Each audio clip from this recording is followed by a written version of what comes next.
So before this starts, I'd just like to say that the reason the audio is a little off is because the microphone, as you can see, sat in that chair is more aimed towards John's responses than mine. So I apologise for the terrible audio on my half, but please forgive me. It will be fixed for the next one. Thank you. So today we're here with John. It's Bitting, isn't it? Yeah, that's right. With John Bitting, who's the lead foundation phase coach at Milton Keynes. Is that correct? Yeah. That's correct. Okay. So I've done a little bit of research on you. So in the past, you've worked for Royston Town, Yeah. Bigglesworth Town FC, Hertfordshire County as the under-18s coach. Yeah. God Manchester Rovers Football Club. Yeah. Couldn't find much on them, so. And you still work with the Ninth Most Wanted for their events. Yeah. And I believe you sometimes do that with Darren occasionally. So there are some great stories, I'm sure. So to start with, what got you into coaching? Reasons I got into coaching was went to college, did a football college scheme based in Hitchin in Hertfordshire, and was played a couple of times for Stevenage Reserves as part of the link that we had with the college that we were at, and it just got to that point where I knew I wasn't really going to make it, but I wanted to stay in football. Okay. So I stayed in football for that reason, by going into a different field and becoming a coach. Okay. And while you were going through your levels, what was the most challenging part for you while going through that? I think it was the experiences, because I got my B when I was 19, and my biggest problem that I had was a lot of people were turning around to me and saying that you haven't learned enough about the game as a player to become a coach. Okay. My argument was if I get this now and you've given me that start point, it will allow me to develop my coaching while I go. Yeah. But at least I have that foundation of having my level 1, my 2, my 3, and actually implementing that and actually starting thinking like a coach. That was really the way that I sort of perceived how it was. That was what was going through my head as that question was asked. Were you then coaching people a lot older than you? I was doing men's teams when I was 19, which was tough.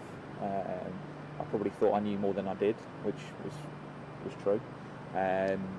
I was coaching a team when I was 16. I was coaching an under 14 team, so there was only a 2-year gap, which was, again, that was tough in its own right. But what you've got to make sure that you do is the boys buy into what you're saying, you stick to your philosophies, and you just make sure that they understand.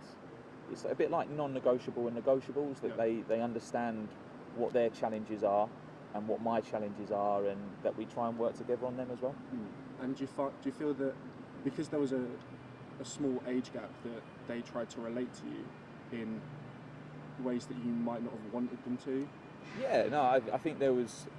It was difficult because of the age gap, and it's exactly the same with working with the same age or older. That you just have to find that element of trust. You've got to make sure that they buy into what you're doing. So you've got to find that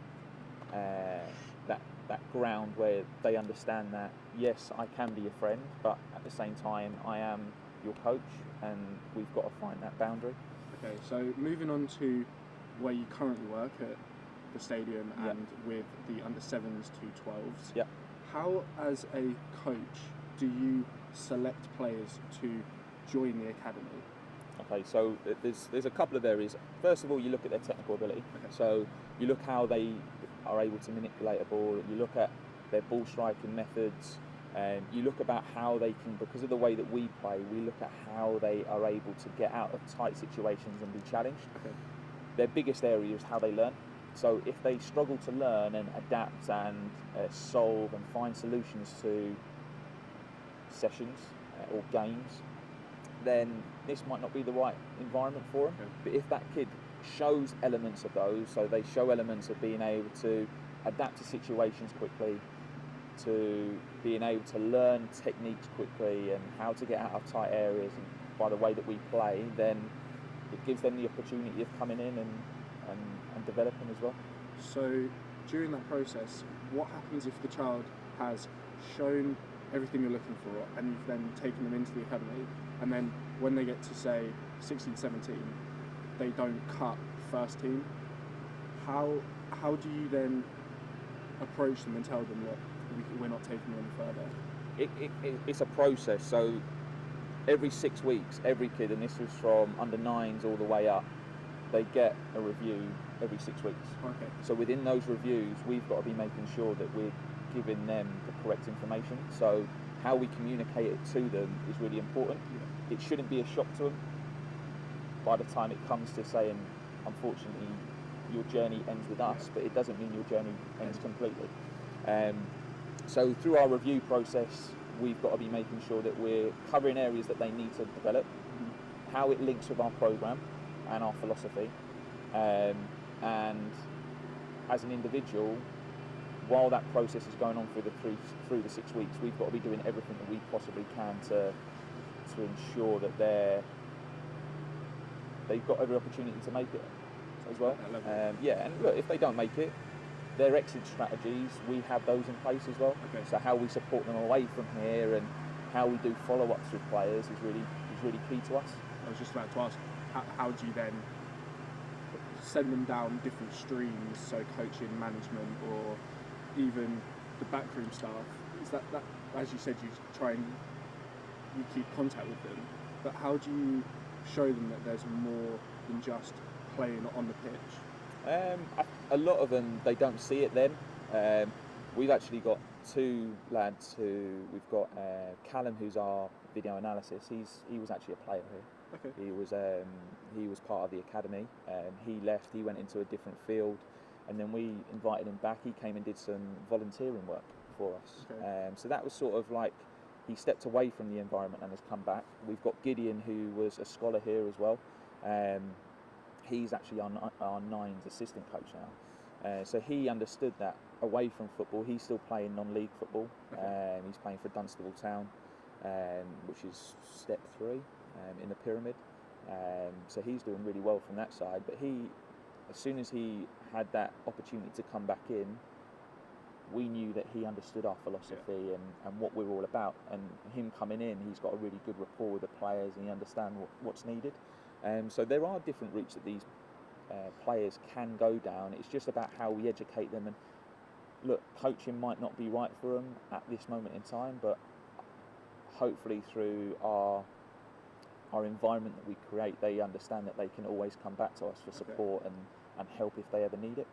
And I think that's shown with a lot of coaches or players that we've had returning to the club. So you do get quite a good number come back. Oh yeah, definitely. Stay in touch. Yeah, we do, and we try and make sure that happens. And because we're a club that try and make sure that we have a lot of players that come from the local area, we do actually see them away from here. We've got quite a few players that play who have been released, who are actually playing at a local club, and we do stay in contact with them, which is nice, because it's always good to find out what they're doing, how they're getting on. Our other feeds that we send them into is, we've got local colleges who coaches that used to work here or still work here are part of. So we still have links to finding out how they're getting on and how they're developing and where their journey's gone as well. Nice. So finally, to wrap this up, what goals would you like to achieve within the next 10 years? I know that's a long period of time, but that's a big period. So my first one is, I've been a B for 10 years now. Okay. My biggest one is to get on my A and complete that and go through the awards that I need to keep on and moving forward. Okay. Long term, they've changed. I inspire to become a director of coaching at some point. So let's say academy coaching role, and how I can help players and coaches develop as individuals and as coaches within the sport is really key for me. So they're probably the 2 areas that I would like to. So that's my own development, as well as I want to develop others as well in the next 10 years. Brilliant. Thank you very much. Thanks for your time. Nice. Cheers.